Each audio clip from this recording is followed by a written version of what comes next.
his realizations. What is the use of the material body which automatically leaves its owner at the end of life?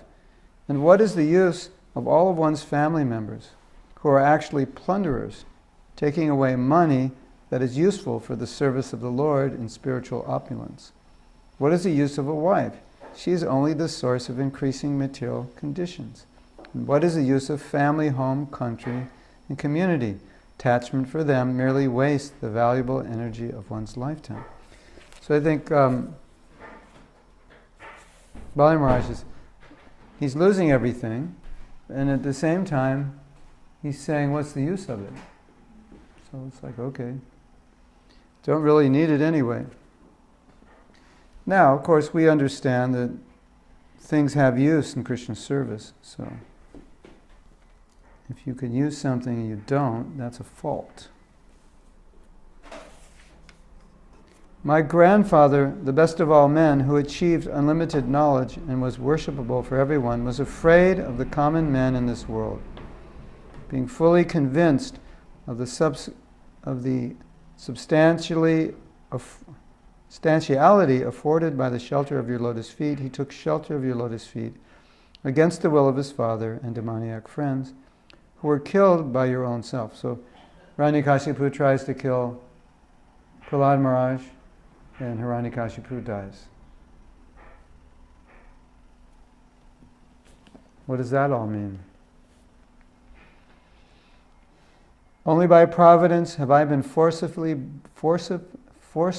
brought under the control of your lotus feet and deprived of all my opulence. Because of the illusion created by temporary opulence, people in general who live under material conditions, facing accidental death at every moment, do not understand that this life is temporary. Only by providence have I been saved from that condition. So, he's saying that wealth and the high status of life is such an illusion that by being arrested, he's being saved. See, it's like he's being protected from, thank you, he's being protected from possibly being destroyed. Sukadeva Goswami said, O best of the Kurus, while Bali Maharaj was describing his fortunate position in this way, the most dear devotee of the Lord, Prahlad Maharaj, appeared there, like the moon rising in the nighttime. Wow. Do you mind if I ask a question? No, go ahead. Providence. What does it mean? Providence means karma, or by chance, or by divine arrangement. Any of those things? Could be. The will of providence. Is that like God's will? By providence he just showed up. Usually that means by God's will, doesn't it?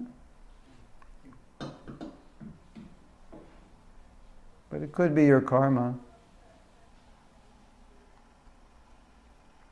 But when you say by the will of providence, then that would be Krishna's will.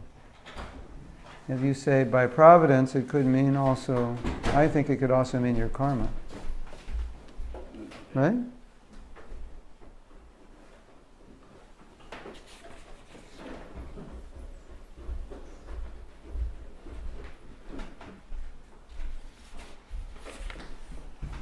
Then Bali Maharaj saw his grandfather, Prahlad Maharaj, the most fortunate personality, whose dark body resembled black ointment for the eyes. His tall, elegant figure was dressed in yellow garments. He had long arms, and his beautiful eyes were like the petals of a lotus. He was very dear and pleasing to everyone. This is how beautiful the devotees are. Being bound by the ropes of Varuna, Bali Maharaj could not offer befitting respect to Prahlad Maharaj, as he had before. Rather, he simply offered his respectful obeisances with his head, his eyes being inundated with tears, and his face lowered in shame. So he was arrested, so he was embarrassed, right? When the great personality Prahlad Maharaj saw that the Supreme Lord was sitting there, surrounded and worshipped by his intimate associates like Sunanda, he was overwhelmed with tears of jubilation. Approaching the Lord and falling to the ground, he offered obeisances to the Lord with his head. Prahlad Maharaj said, "My dear Lord, it is your Lordship who gave this Bali the very great opulence of the post of heavenly king, and now today it is you who have taken it all away. I think you have acted with equal beauty in both ways. Because his exalted position as King of Heaven was pulling him in the darkness of ignorance, you have done him a very merciful favor by taking away all his opulence." Ordinarily, people think if you're wealthy, that's God's mercy. And if you're poor, it's God's curse. But Prahlad Maharaj is kind of explaining the opposite in this situation. Because your opulence is going to cause you to go to hell. If I take it away and it turns you back to your spiritual nature, then that was a great blessing. Material opulence is so bewildering that it makes even a learned, self-controlled man forget to search for the goal of life, goal of self-realization. But the Supreme Personality of Godhead, Narayana, the Lord of the universe, can see everything by his will. Therefore, I offer my respectful obeisances unto him. Sukadeva Goswami continued, "O King Parikshit, Lord Brahma then began to speak to the Supreme Personality of Godhead within the hearing of Prahlad Maharaj, who stood nearby with folded hands. But Bali Maharaj's chaste wife, afraid and aggrieved at seeing her husband arrested, immediately offered obeisances to Lord Vamanadev. She folded her hands and spoke as follows."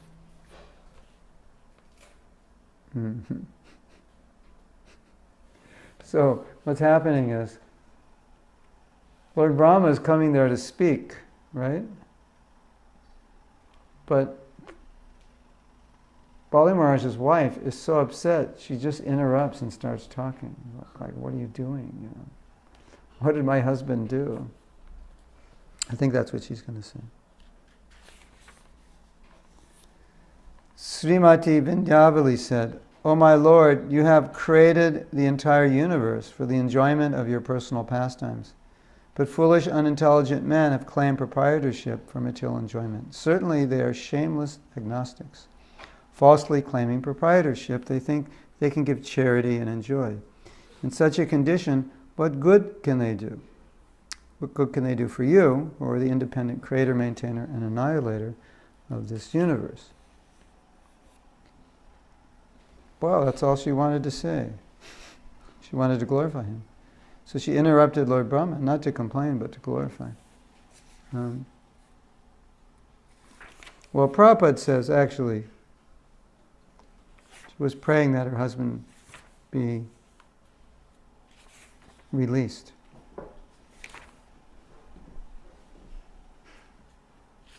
I think she was kind of, the impression I get, looking at it from this perspective, is kind of like saying, you do these things to help the conditioned souls, but my husband's not like that, so do you really have to arrest him? Is it really necessary for him? Prabhupada says, Bali Maharaj's wife prayed that her husband be released by the Lord's mercy.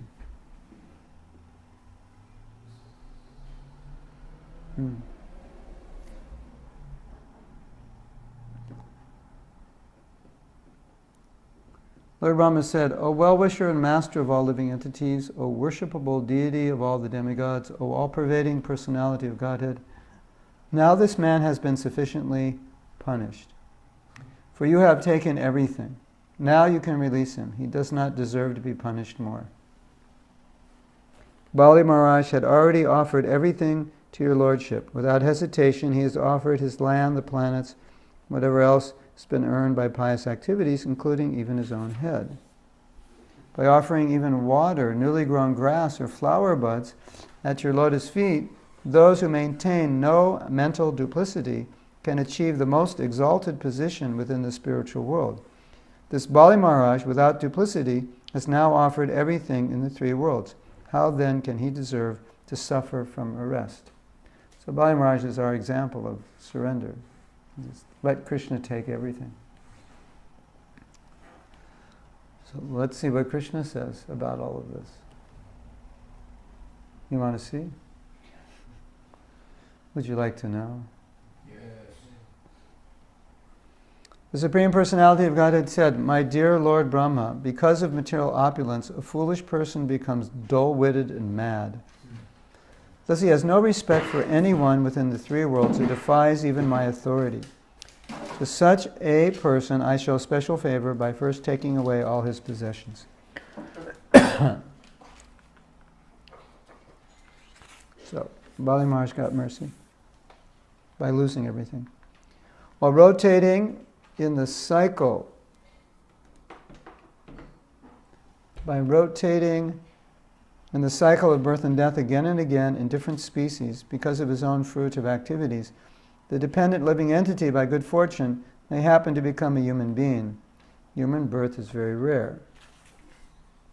If a human being is born in an aristocratic family or a higher status of life, if he performs wonderful activities, if he is youthful, if he has personal beauty, a good education, and good wealth, and if he is nonetheless not proud of his opulence, it is to be understood that he is especially favored by the Supreme Personality of Godhead. Isn't that nice? See what this verse is saying? You know, generally these are at least the way our Shastras describe good karma is you have a good family, you're beautiful, you have money, good education, Janma, Aishwarya, Shruta, Shrivir. And here the verse is saying, if you don't use it in Krishna's service, if you don't stay humble, it's not an opulence at all. Actually saying, if you have all this, but you're not proud, then it means you're favored by Krishna. If you can have it all and stay humble. That's how you can kind of know that maybe some people that in their previous life have done some spiritual activity. They're born in these conditions. That's why it's sometimes interesting to meditate on preaching to very wealthy people, because they must have some piety to have that wealth. Right? But the favor is when you mix the wealth with humility. You mix the beauty with humility. And so the point is, what causes someone to become proud? Well, I'm the grandson of Henry Ford. You could become proud of that. Ambarish Prabhu is not proud, so he's favored by the Supreme Personality of God. You could have a lot of money, very easily become proud. You could be walking down the street and find a suitcase on the side of the road and open it up and it has $10 million. And you were just a street person. Now you'll become proud, right? That I'm wealthy. I'm one of the wealthiest people in the city. It's just the way it works. It's not that you have any personal qualification necessarily. Although aristocratic birth and other such opulences are impediments to advancement in devotional service because they are causes of false prestige and pride, these opulences never disturb a pure devotee of the Supreme Personality of Godhead, because Krishna is better than all of these things.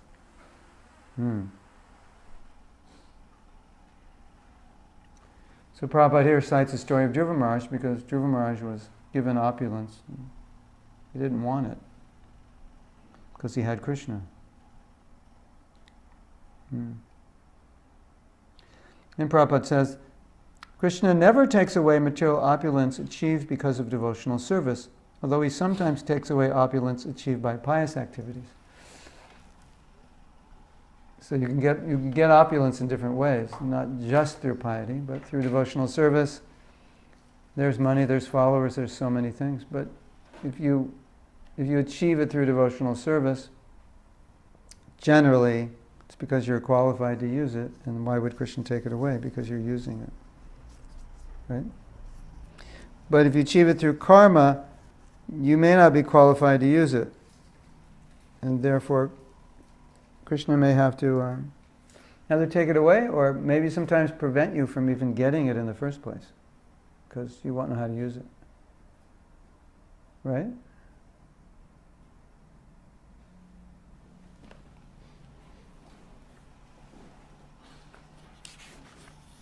Bali Maharaj has become the most famous among the demons and non-believers, for in spite of being bereft of all material opulence, he is fixed in devotional service, which appears to be a contradiction that he's a demon. No, it said he became famous among the demons. It didn't say he was a demon. Although bereft of his riches, fallen from his original position, defeated and arrested by his enemies, rebuked and deserted by his relatives and friends, although suffering the pain of being bound, and although rebuked and cursed by his spiritual master, Bali Maharaj, being fixed in his vow, did not give up his truthfulness. It was certainly with pretension that I spoke about religious principles. But he did not give up religious principles, for he is true to his word. That's a nice... it's a nice meditation on keeping a vow, because he had a lot of good reasons to give it up, right? And he didn't. So he's being glorified here. It seems he had some justification. I mean, it could have seemed, or people could say he would be justified if he broke his vow. The Lord continued, because of his great tolerance, I have given him a place not obtainable even by the demigods. He will become king of the heavenly planets during the period of the Manu known as Shivharni. Savharni. Until Bali Maharaj achieves the position of the king of heaven, he shall live in the planet Sutala, which was made by Vishwakarma according to my order. Because it is especially protected by me, it is free from mental and bodily miseries, fatigue, dizziness, defeat, and all other disturbances. Bali Maharaj, you may now go and live there peacefully. So what's going on now? He passed the test. He gave everything to Krishna. He didn't complain. And Krishna said, okay, I'll give you back more than you had. Right? Isn't that what's happening? Yes? You give $5 to Krishna, he'll give you 100 back. Or maybe 50, for starters. 10 times, right? What is it until he achieves the position? What is it? He's when a certain manu, and a certain manu period starts, then he'll get this position as the king of heaven. Until then, he'll enjoy in Sutala Loka. So he'll enjoy opulence. So, and this is the same manner that we're living right now? No, it's a different. Oh, so it's already gone? Yeah. But it will come again.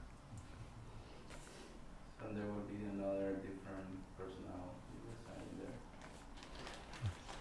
there? Or the same one, either way. Sometimes the same person comes back and does the same lila, or somebody else may take the part. Depends on the position. O Bali Maharaj, Indrasena, now you may go to the planet Sutala, which is desired even by the demigods. Live there peacefully, surrounded by your friends and relatives. All good fortune unto you.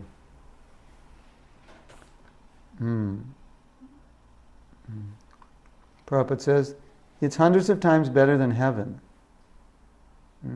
When the Supreme Personality of Godhead deprives his devotee of material opulence, this does not mean that the Lord puts him into poverty. Rather, the Lord promotes him into a higher position.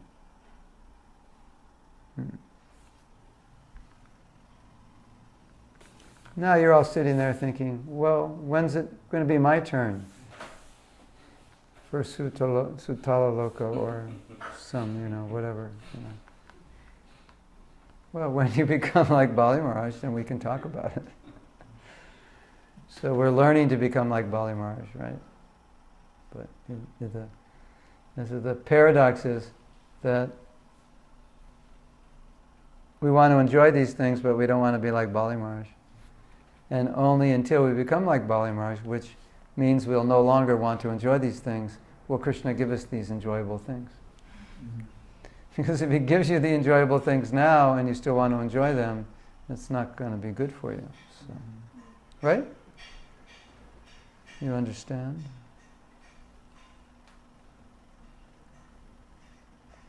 Like I always say, Krishna gives me things I want, but it's always past tense. It's the things I wanted. And when I come to the point I don't want them, then I get them. And I always say, Krishna, how come you're delivering so late when I don't want it anymore? Krishna said, well, I think you still want it, but you don't want it like you wanted it before. But I know you still want it, so now I can give it to you because you really don't care whether you get it or not. But if you could get it, you'd like it. That's my conversation. That's how it goes. Sometimes I complain. This is nice you gave me this, but you're a little late, like 10 or 20 years too late. And Krishna says, I know. I have my reasons. On the planet of Sutala, not even the predominating deities of other planets, what to speak of ordinary people, will be able to conquer you. As far as the demons are concerned, if they transgress your rule, my disc will kill them. So, really has no worries here, basically. Kind of like saying, you're going to get your own planet. In the meantime, here's an all-expense paid vacation, and we've got you covered. Anything you need, just let me know. O great hero, I shall always be with you and give you protection in all respects, along with your associates and paraphernalia. Moreover, you will always be able to see me there. That's the best part. Because there you will see my supreme prowess. Your materialistic ideas and anxieties that have arisen from your association with the demons and Danavas will immediately be vanquished.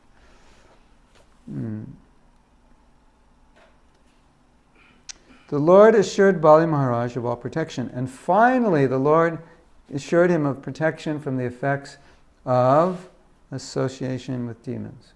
That's a nice blessing, isn't it? You'd like that one? I think so. Bali Maharaj certainly became an exalted devotee, but he was somewhat anxious because his association was not very devotional. That's his position. He's in charge of the demons. The Supreme Personality of Godhead therefore assured him that his demoniac mentality would be annihilated. In other words, by the association of devotees, the demoniac mentality is vanquished. When a demon associates with the devotees engaged in glorifying the Supreme Lord, he gradually becomes a pure devotee. So, shall we continue? What? No. This chapter is called The Demigods Regain the Heavenly Planets. Dun, dun, dun, dun, dun, dun, dun. Have a television series. In the last series, Bali Maharaj was arrested by Vamanadev and the Rups of Varuna. Now he has been freed and given his own planet. In this episode, the demigods will regain the position that the demons had taken from them. Sukadeva Goswami said, when the supreme, ancient, eternal personality of Godhead had thus spoken to Bali Maharaj, who was universally accepted as a pure devotee of the Lord, and therefore a great soul, Bali Maharaj, his eyes filled with tears, his hands folded, and his voice faltering in devotional ecstasy, responded as follows.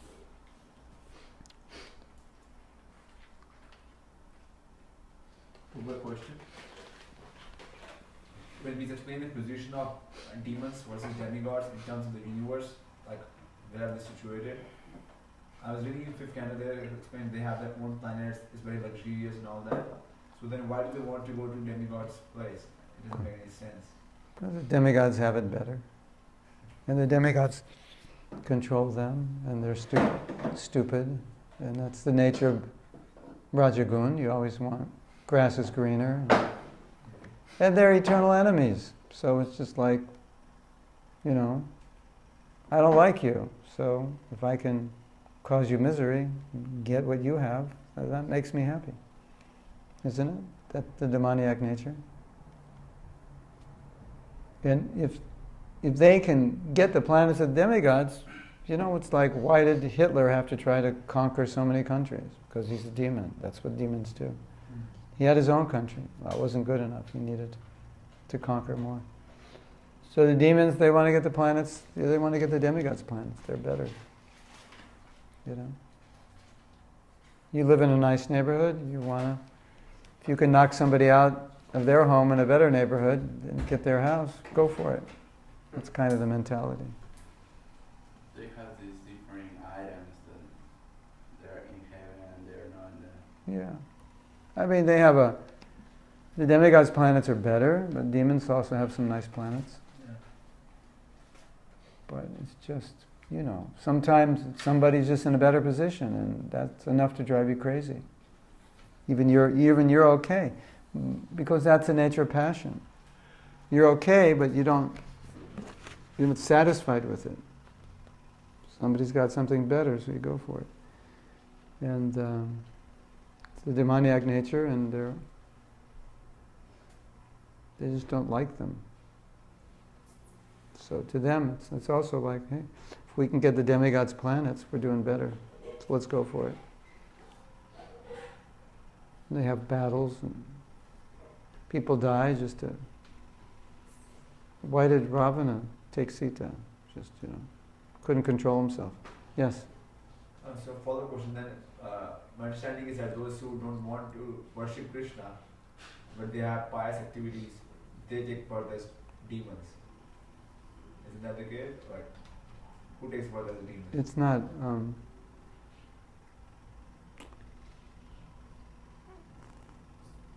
Well, don't want to worship, not necessarily pious. They may be pious or impious. Depends how you define pious. Well, They're basically, asura, it means ungodly. So you could take it in two ways, atheistic or just demoniac by quality. In either case, it's very similar. But generally, sura, asura, demigods, demons generally mean atheistic. Can be a pious atheist, that's okay. Could be an impious atheist. Either is possible.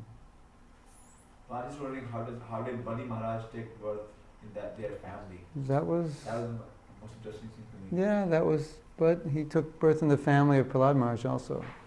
So that was Krishna's Leela. That was the position Krishna wanted him in. And now this whole story is just to glorify him, isn't it?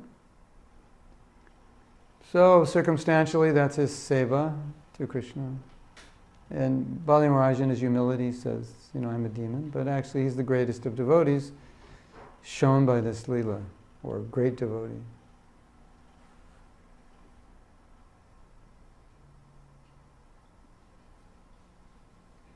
Is that all? Thinking on how the followers, because they kind of worship Bali Maharaj. Yeah, that's good for them. And then after what happened, I guess they will have Some toward Vishnu problem. some will and some won't. Right? It depends, because we have free will. Some, if they're not pious enough, they won't. But it's possible they all could, but unlikely they all would. But they have his association. And they have their free will.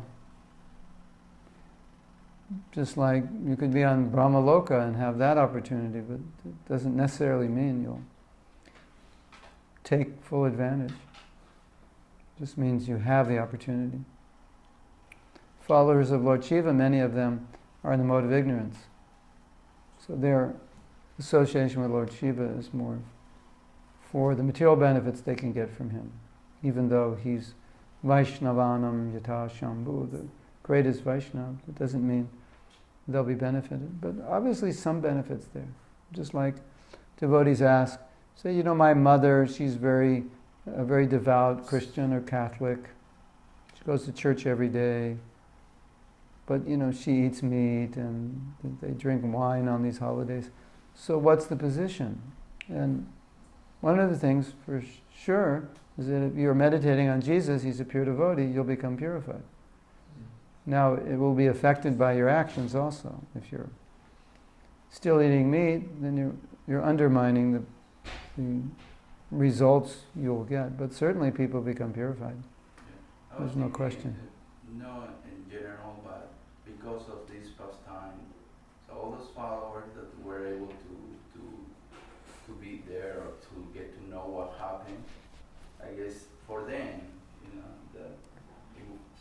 you would think. Yeah, but it's not all the same. But there's no description here that happened. Yeah. What's described here is, it sounds like, from what we're reading, that he got blessed and they all remained demons. That's what it sounds like. I guess this is for something about, that whatever a great man do, people in general will follow. Yeah. In that sense. But it depends how fallen those people are. So they have to have some, like you can see with the progression of Kali Yuga, just the definition of what a great man is changes. So somebody may be great and do something great, and people may not appreciate it. Right? Like in India, people appreciate the sadhu. In the West, they think the sadhu is a loser. Right? Because he doesn't drive a BMW and live in Beverly Hills. He's got 2 pairs of clothes and a little bag, and that means he's a loser, right?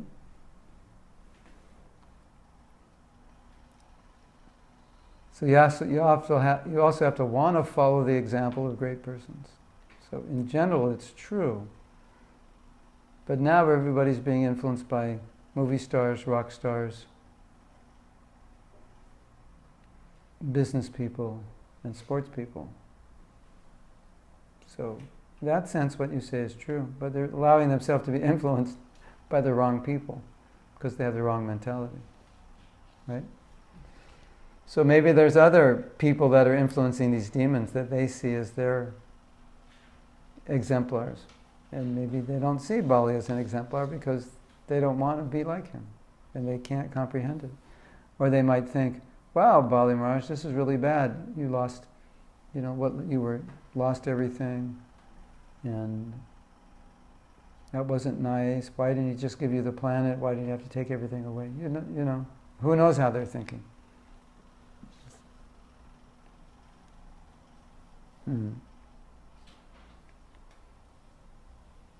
Bali Maharaj said, what a wonderful effect there is even in attempting to offer respectful obeisances to you. I merely endeavored to offer you obeisances, but nonetheless the attempt was as successful as those of pure devotees. The causeless mercy you have shown to me, a fallen demon, was never achieved even by the demigods or the leaders of various planets. Anyway, he's taking himself as a demon, being the leader of the demons. Or in a caste sense, if you become the leader of a demon, that makes you a demon. You lose your caste. In the caste conscious, if you associate with a Muslim, you become a Muslim.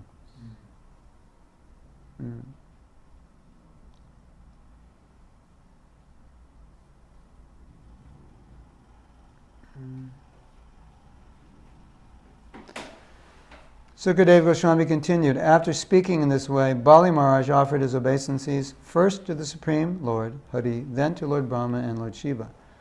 Thus he was released from the bondage of Nagapasha, the ropes of Varuna. And in full satisfaction he entered the planet known as Sutala. Thus having delivered the proprietorship of the heavenly planets to Indra, so now heavenly planets go back to Indra, And having fulfilled the desire of Aditi, mother of the demigods, the Supreme Personality of Godhead ruled the affairs of the universe. Who remembers the desire of Aditi? She wanted a son that would conquer the demigods.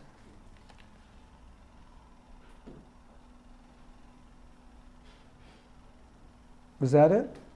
Does anyone remember? That was the beginning, one of the first things we read. A son which will defeat Indra? Something like that, maybe. Indrajit. One who defeats Indra.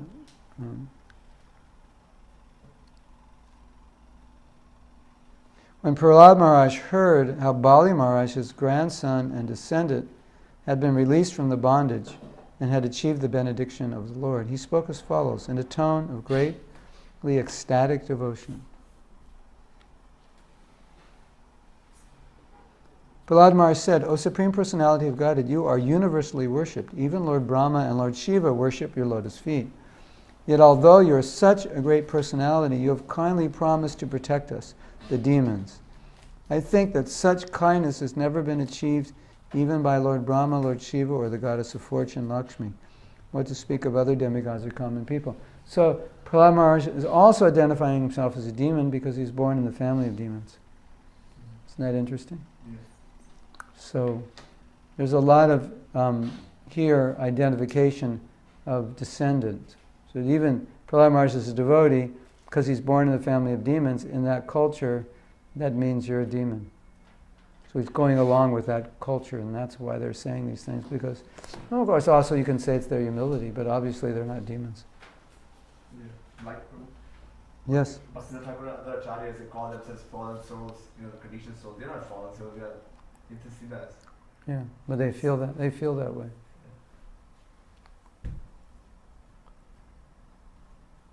Yeah. But they don't describe themselves as demons generally. But here, it's understood because they're in the family of demons we say, your position is not by birth, it's by quality. But in previous ages, generally you would adopt the quality of your parents because your parents would conceive of you according to proper samskaras. And so generally you would find in these Kshatriya families their children would be also Kshatriyas. They'd inherit that nature. So Prabhupada's saying you can't judge by birth because it has to be the quality. Just because I'm a surgeon doesn't mean my son's a surgeon. But then Prabhupada said it's the good position for the son to be a surgeon, and he may have the nature or the intelligence inherited from his father, but he has to actually do it. So that's the idea, that these people are born in Kshatriya families with that Kshatriya nature, and then they cultivate it, they train. So there's this idea of, these lineages. So now I'm in a demoniac lineage, so he's saying I'm a demon.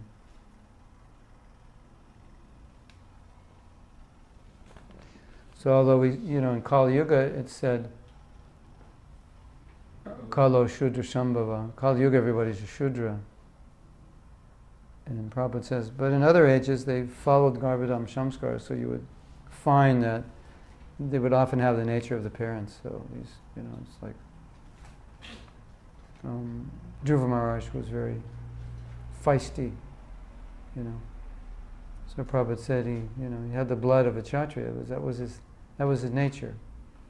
So in that way, it's not always that birth didn't have anything to do with it, because when you're born in that dynasty and you have that nature, we say, it's by quality, but sometimes you're born with those qualities. So we don't want to say it's by birth, because you may not be born with those qualities. You can't say you're a Kshatriya by birth unless you have the quality, but you may be born with the quality. You understand? So, where there's, like Venu, they churned his body because he was in a dynasty of great Kshatriyas, and so they wanted to. From his body, they got out all the poison, and then they wanted to get that great Kshatriya blood out of it. So there is this idea of Brahminical blood, Kshatriya blood. It's coming down. But still, you can't just say he's a Kshatriya unless he's qualified. So even though your father's a Kshatriya, and for generations there have been Kshatriyas in your family, still we have to see if you're actually a Kshatriya. We can't make you a Kshatriya if you're not. You might be a Brahmin. So like Rishabdev, he had some sons who were Kshatriyas, and mostly Kshatriyas, and some were Brahmins. So, you understand? It's like two things going on. So we say it's not by birth, it's by quality. But you often get the quality of your parents if the Garbhadan samskar is done. So this purification, it just comes down through these great lines. Prahlad Maharaj said, O Supreme Personality of Godhead, you are universally worshipped. Even Lord Brahma and Lord Shiva worship your feet. Yet, although you are such a great personality, you have kindly promised to protect us, the demons. I think that such kindness has never been achieved even by Lord Brahma, Lord Shiva, or the goddess of fortune Lakshmi. What to speak of other demigods and common people? The supreme shelter of everyone, great personalities like Brahma enjoy their perfection simply by tasting the honey of rendering service at your lotus feet. But as far as us, who are all rogues and debauchees, born of envious family of demons, how have we received your mercy? It has been possible only because your mercy is causeless. So he's saying, we didn't do anything to deserve it, but you gave it, so that means causeless mercy. That's the explanation, right? All right. Can you turn the lights down a little bit? Because it has a monster effect on me. Yeah, that's better. If you don't get the lights, if you get the lights right, you look beautiful, and you get them wrong, you look like a monster. So we reduce the monster effect. The devotee is saying, no, you never look like a monster. And I say, yeah, I do, sometimes. You see some old Krishna.com videos of me and the lights are really bad. It looks like a horror movie, and I'm the star. The Supreme Personality of Godhead said, my dear son, Prahlad, all good fortune unto you. For the time being, please go to the place known as Sutala, and there enjoy happiness with your grandson and your other relatives. So, the whole family's going. That's why he's saying, Prahlad, go. So, then you might say, well, wait a minute. The whole Gita, not the whole Gita, but so much of the Gita is about give up sense gratification, and now Krishna is giving sense gratification to all his devotees. It doesn't make sense. Here, this planet is opulent, and Prahlad Maharaj is going to go, everybody's going to go and enjoy. Krishna does that sometimes. Now here, go and enjoy. You're my loving devotee, all you want to do is serve. Okay. But he knows the devotees, they're not going to enjoy it as a materialistic person would. So sometimes he wants to give, and he'll say, yeah, enjoy it, be happy. Because the devotee's not under the illusion that he's going to be happy by these things. But there is some kind of happiness in comfort. You don't have to struggle, everything is provided. So that way Krishna is serving his devotees. He likes to serve his devotees. Devotees don't like to ask, and Krishna likes to give. Sometimes you get more when you don't ask, materially. Because it's more fun for Krishna to give it if you don't ask for it. It's surprise, surprise, here. The Supreme Personality of Godhead assured Prahlad Maharaj, you shall be able to see me there in my usual feature, with conch shell, disc, club, and lotus in hand. Because of your transcendental bliss, due to always personally seeing me, you will have no further bondage to fruitive activities. So now, this is the icing on the cake. Krishna's going to be there. He's going to see him. And then what happens? Completely purified. Sukadeva Goswami said, accompanied by Bali Maharaj, my dear King Parikshit, Prahlad Maharaj, the master of all the chiefs of demons, took the Supreme Lord's order on his head with folded hands.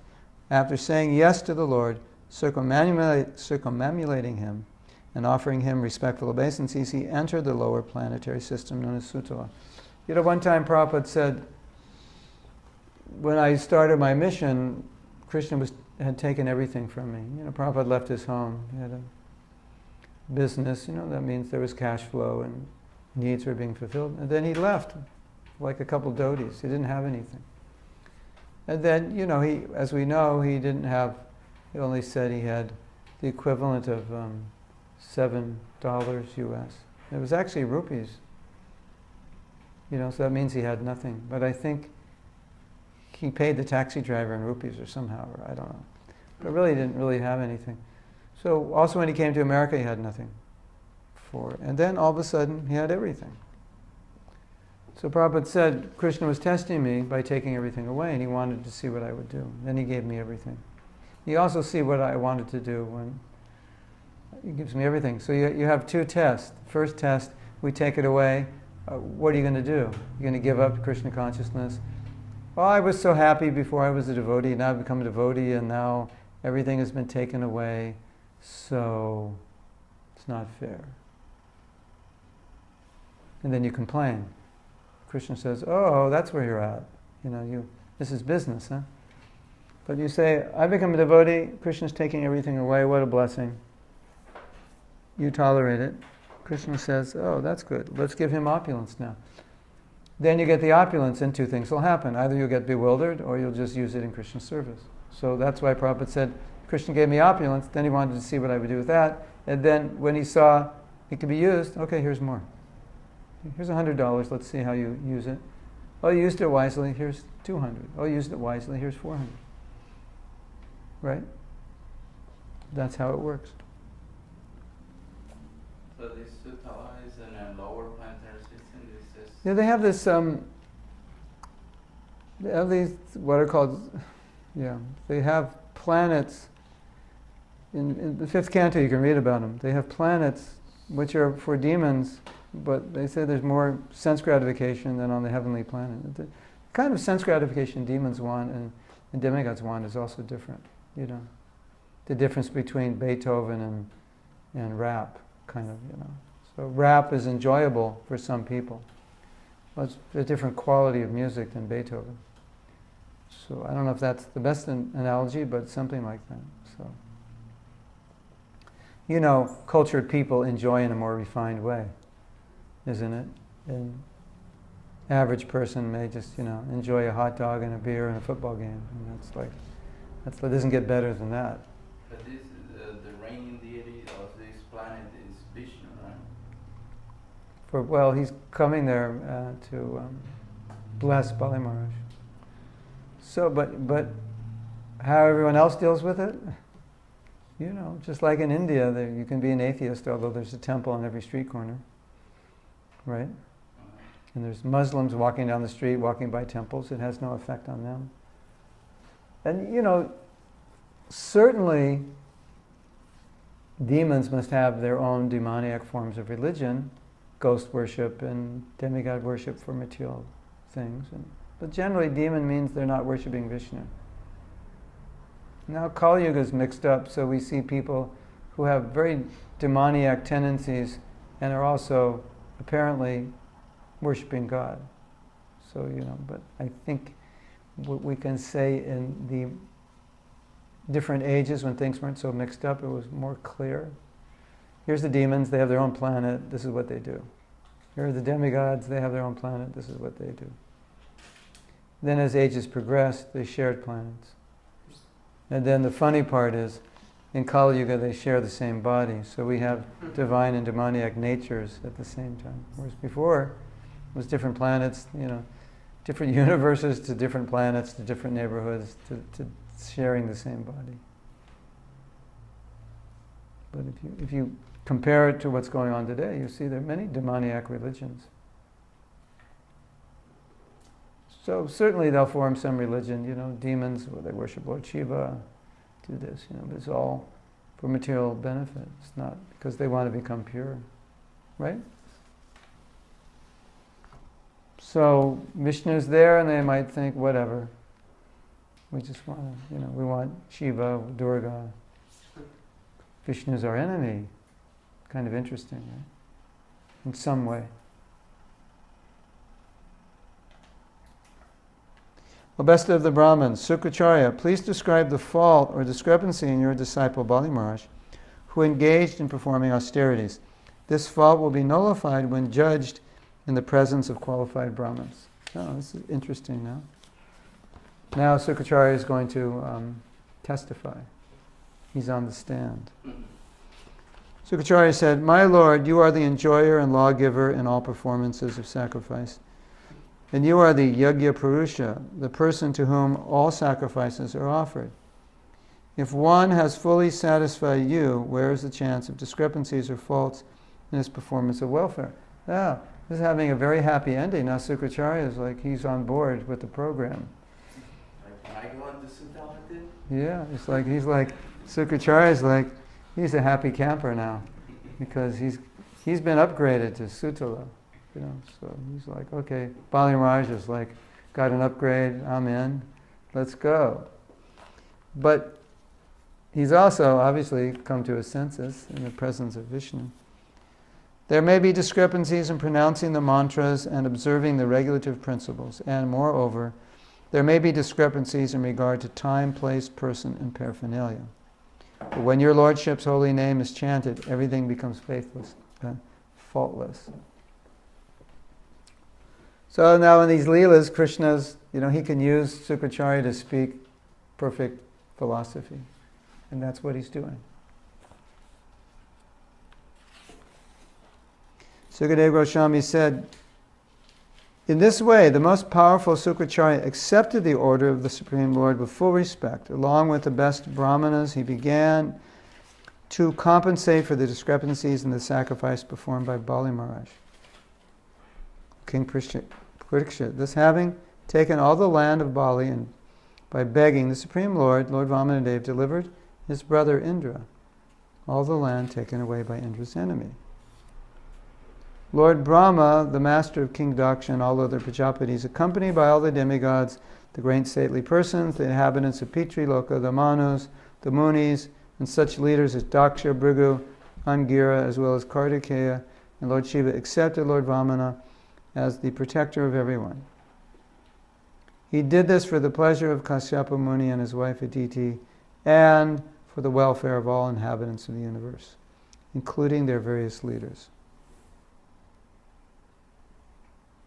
O King Parikshit, Indra was considered the king of all the universe, but the demigods headed by Lord Brahma wanted Upendra, Lord Vamanadeva, as the protector of the Vedas, the principles of religion, fame, opulence, auspiciousness, vows, elevation. Let me read that again. But the demigods headed by Lord Brahma wanted Upendra, Lord Vamanadeva, as the protector of the Vedas, the principles of religion, fame, opulence, auspiciousness, vows, elevation to the higher planets, and liberation. Thus, they accepted Upendra, Lord Vamanadeva, as the supreme master of everything. This decision made all living entities extremely happy. So, the real proprietor is not Indra, it's Vamana, Vishnu. So, that's what they wanted, Vishnu. Krishna, Chaitanya, Prabhu Nityananda. Thereafter, along with all the leaders of the heavenly planets, Indra, the king of heaven, placed Lord Vamanadeva before him and with approval of Lord Brahma brought him to the heavenly planet in a celestial airplane. So everything's getting set, and now Vamanadeva is going to Lord Indra. Indra, the king of heaven, being protected by the arms of Vamanadeva, the Supreme Personality of Godhead, thus regained his rule of the three worlds and was reinstated in his own position, supremely opulent, fearless, and fully satisfied. Lord Brahma, Lord Shiva, Lord Kartikeya, the great sage Bhrigu, other saintly persons, the inhabitants of Pitri Loka, all other living entities present, including the inhabitants of Siddha Loka, living entities who travel in outer space by airplane, all glorify the uncommon activities of Lord Vamanadeva, O King. While chanting about and glorifying the Lord, they return to their respective heavenly planets. They also praise the position of Aditi. O Maharaj Parikshit, pleasure of your dynasty. I have now described to you everything about the wonderful activities of the Supreme Personality of Godhead, Vamanadeva. Those who hear about this are certainly freed from all the results of sinful activities. So, doesn't mean you won't commit more sins, but we're doing good now. right? Because we've heard the whole story. You always get a blessing. There's 3 more verses. Usually, often when you hear stories, at the end of the story you get blessing. So let's see if there's more blessings. One who is subject to death cannot measure the glories of the Supreme Personality of Godhead, Trivikram, Lord Vishnu, any more than he can count the number of atoms on the planet. No one, whether born already or destined to take birth, is able to do this. This has been sung by the great sage Vasishta. If one hears about the uncommon activities of the Supreme Personality of Godhead in his various incarnations, he is certainly elevated to the higher planetary system, or even brought back home, back to Godhead. That's a good benediction, yes? Whenever the activities of Vamanadeva are described in the course of a ritualistic ceremony, whether the ceremony be performed to please the demigods, to please one's forefathers, in Pitri Loka, or to celebrate a social event like a marriage, that ceremony should be understood to be extremely auspicious.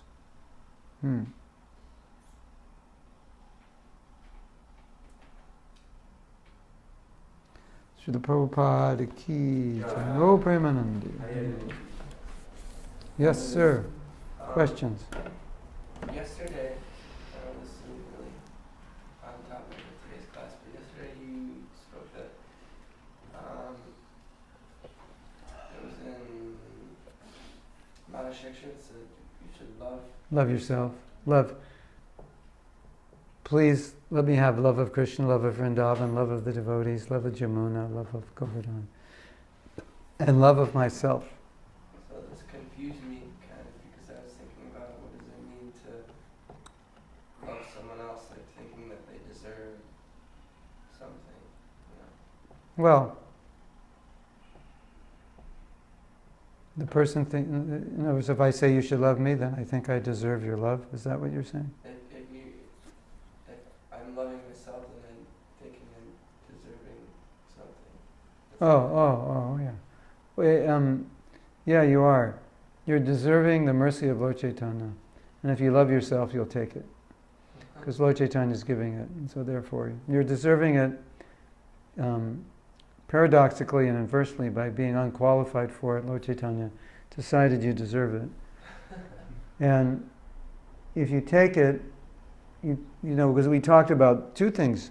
We talked about taking it would please Krishna, and taking it would be also a sign that you're taking care of yourself. But I don't think you can separate them, because to love Krishna you have to take care of yourself. So you have to get the mercy, give yourself the mercy, like chanting good rounds is one way you give yourself mercy. But by chanting good rounds you please Krishna. So I don't think you can separate them. I don't think they're 2 different things. You see, nothing in Krishna consciousness is selfish unless you make it selfish. And nothing is devotional unless you make it devotional. So externally it can be devotional and you can make it selfish, and externally it can be selfish and you can make it devotional. Just like here, they're going to Sutala, so it's like Las Vegas or something. You know? But I wasn't just in Las Vegas in end of August. We went to Las Vegas. Had Janmashtami there. So we're fine, we survived. Because we didn't go to Las Vegas for gambling and partying. There's devotees there. Yeah. Wow. So, and if you go to Vrindavan to gamble and party, then you won't be in Vrindavan, you'll be in Las Vegas. And if you go to Las Vegas to hear and chant, you won't be in Las Vegas, you'll be in Vrindavan. So we have to understand it in that way. That, you know, like externally, something may appear to be one way or another, but it's how you deal with it. It's just like, oh, this Prabhu was a brahmachari, now he got married, and everyone's having a big crying party. Oh, his life is ruined. But that's seeing it externally. Well, how do you know his life is ruined? You don't even know. You know, he just got married yesterday. You know, you don't even know what's happening. So it's how you make it. It's not that married grihastha ashram means you won't be Krishna conscious, and brahmachari means you will. There's plenty of brahmacharis who aren't, and plenty of grihasthas who are. So loving yourself could mean so many things. I love myself so much, I'm going to sleep in every Sunday till 10 o'clock. So that's how you interpret loving yourself. Now you know you're a spirit soul, so loving yourself means I'm not going to sleep in, I'm going to get up. That's loving myself. Right? So what does loving yourself mean? It means you do everything Krishna conscious. So if you love yourself, Krishna gets your love. Right? If you don't love yourself, Krishna doesn't get your love. I mean, if you love yourself materially, he doesn't get your love. You just get sense gratification. So we shouldn't really be afraid of anything or any concept or idea that would sound that we're being selfish or engaged in sense gratification if our motive and intention is not to do that. Then we have nothing to worry about. So we don't fear anything. I mean, we fear ourselves, basically, that we may not think or act properly. That's our big fear. But other than that, see, in a devotee's mind, there's nothing but service to Krishna, right? So if he says, I love myself, it's not going to have a material connotation. What does it mean to love myself? I will do my sadhana. That's how I love myself, right? What does it mean to hate myself? To go to Las Vegas and party. That means I hate myself. So just the opposite conception of material. What are you doing? We're going to Las Vegas. Why? Because I hate myself. I want to suffer. That's why I'm going. Nobody thinks like that. But a devotee might think like that. Oh, what am I doing? Do I really hate myself? I'm thinking of going to Las Vegas to party and gamble. What's wrong with me? I must hate myself. That's going to destroy me. So if you do anything that destroys your bhakti or disturbs it, then in a sense you could say, I'm doing this because I hate myself. Because if I love myself, I wouldn't do anything that would destroy myself. Right? So if you're Krishna conscious, there can't be any sense gratification. Even if there is, there isn't. You serve him a big feast, and he picks and eats like a bird. And then he gives his plate back. Right? Have you ever seen that? Maybe in your age group you won't see that, but in more renounced older devotees you'll see that. They serve him so many things, and they'll, okay, just take a little bit, that's enough. So it's like that.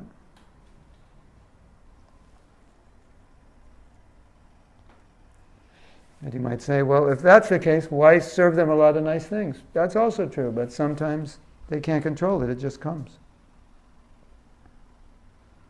And because they love themselves, they don't eat it all. And if you don't love yourself, you'll eat it all and get sick. So. You thought you loved yourself, but the next day at the doctor's office you realize you weren't thinking clearly about what it means to love yourself. You thought overeating was loving yourself. Right? Does that make sense? So the whole idea is you can turn anything pure impure and anything impure pure. Or maybe not anything impure. But you get the general idea. By your consciousness you can contaminate something pure because you use it for the wrong reason. Like, is anything inherently Krishna conscious? Like we discussed yesterday, even the Maha Mantra is not inherently Krishna conscious if it's not chanted with the right attitude. So what's inherently Krishna conscious? Is even Krishna inherently Krishna conscious? Well, you may not see Krishna even though you're looking at him. So even his presence may arouse a desire to turn against him, as the many demons did. Right? So there's nothing, in that sense, nothing absolutely is Krishna conscious, because it has to be in relation to the person that's connecting with it to determine whether it's Krishna conscious or not. Like Kubja, she wanted to enjoy Krishna, but Krishna accepted it as service. And so it became a Krishna conscious affair.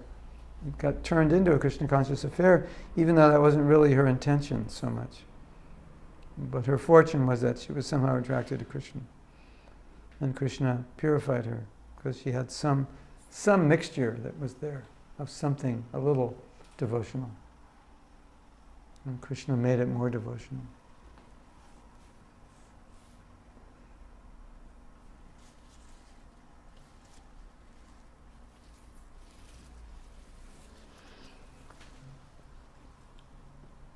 Anything else? Now, there's devotees watching, but I don't know how to access. I don't know how to access this. They could be asking questions, and I don't know how to ask it. So I'm sorry about that. Yes, you had a question. No, I think I can help. Normally, there's. I think I have to put in the title of the broadcast, and then it allows me to go to Conversation. chat. Yeah.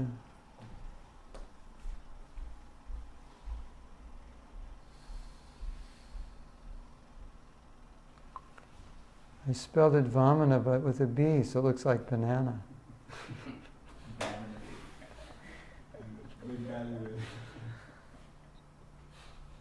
Yeah, try to change it. Isn't technology interesting? It's like it makes life so easy, and at the same time can be so frustrating.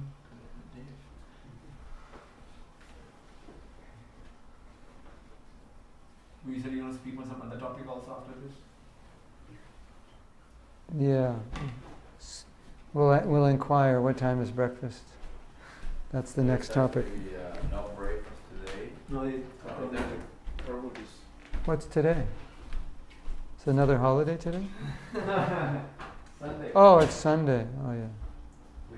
We You fast on Fast until 2 o'clock. you fast on Sundays. You guys are crazy Hare Krishnas. These devotees, they love austerity. So, okay, now we can go to chat. So if anyone has a question. Oh, they weren't asking questions. If you want to ask a question, you can go to chat because I can see it. Who's ready? It's ready. We have, our scheduled class is supposed to go for 5 more minutes. So if you have anything else, we can go 5 more minutes. If not, we'll end here. Wait a few minutes to see if they have anything. Yeah, if you don't eat breakfast, it saves time and money. I think you should do it every day. We had a lot of samprashan that we brought from the prawn yesterday. Usually, You know, every Ayurvedic doctor I've ever seen told me that to not go, for me, my body top, because I can do this very easily, to not go long periods of time without eating. I forget why. Maybe I become acidic or something. Everyone says.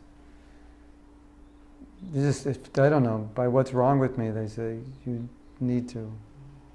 So you say something's healthy generically, but it may not be healthy by Ayurvedic constitution. It's good to fast. Some people, it's not good to fast. So, this fruit is good. For some people, it's not good. It agitates according to their constitution, it agitates them. It agitates what's wrong. So. That's a little class in Ayurveda. And I like the principle of Ayurveda because generally in the world, we teach this is right for everybody, but Ayurveda teaches, no, this is right for you, but not for them. Right, Miss Ayurveda? Is that true? One man's food is another man's poison. Because if you're Vata, you're airy, so you'll eat food that'll ground you. Right? And certain foods will space you out. And you're already spaced out, because you're airy. That's why now I know why I'm spaced out. Blame it on the Vata. Yeah. That's okay. The problem is if everyone in your family is Vata, then it's like it's like a circus. Where'd you put the keys? I don't know. Didn't you have them last? No, you had them last. And somebody's holding onto the keys and they're looking for them. That's like a Vata family. Where did I put my keys? You must have taken them. No, you know. Well, you have an extra set of keys. Yeah, I do, but I don't know where I put them. And you're holding on to your keys, and that's it. So yeah, sometimes you can blame it on Vata, but yeah. Where are my sunglasses, Prabhu? You're wearing them. It was funny that the other day, downstairs, there was this devotee with the phone, and then I asked something, and then the person went into the room and came out. I said, "But where is my phone?" It was funny. That's a classic Vata, huh? Hare Krishna. Okay, we'll stop now. Thank you very much, Srila Prabhupada ki jai. Go Premanandi. Hare Hare.